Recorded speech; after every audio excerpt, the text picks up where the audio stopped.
Hello everybody, in this video we're going to talk about systems of three linear equations and how we can understand what they're talking about, what the solutions are, and how we can arrive at those solutions.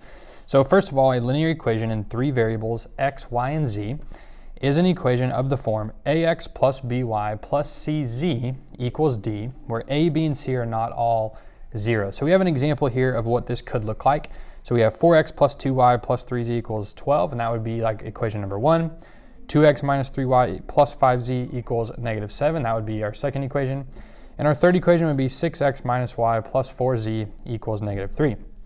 And so there are multiple methods that we could use to solve this system of three linear equations.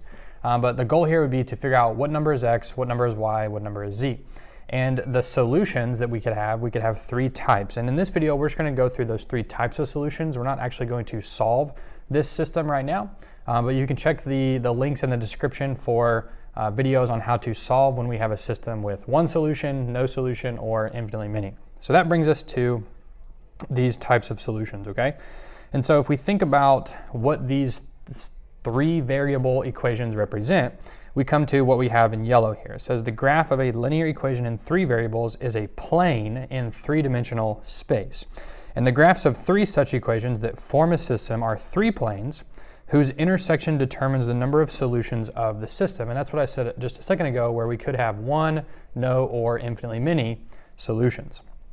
So here we have one and no solution, and we'll look at infinitely many at the bottom. And so we have a diagram here, and notice for one solution, we have the three planes here, a blue, green, and a gray plane, and they are intersecting in a single point. So our single point would be right there, and that would be our x, y, z solution to the system. It would just be one solution.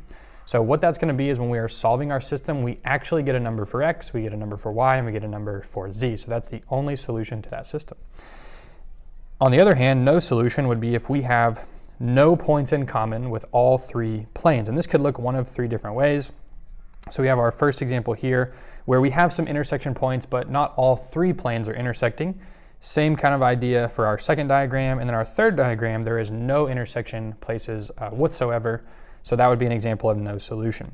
So we're going to talk about, when we look at the other videos on how to solve a system with three variables, what it's going to look like when there's no solution. And lastly, for infinitely many solutions, the planes intersect in a line. So this line would be right here through the center. And you could tell how all three of those planes intersect at that line. And so every point on the line is a solution of the system. And the planes could also be the same plane, and every point in the plane is a solution to the system. So in this video, the goal is just to understand what a three variable system of linear equations is, what the different solutions are. But in later videos, and those are in the description, you can see actually how to solve a linear system with three variables.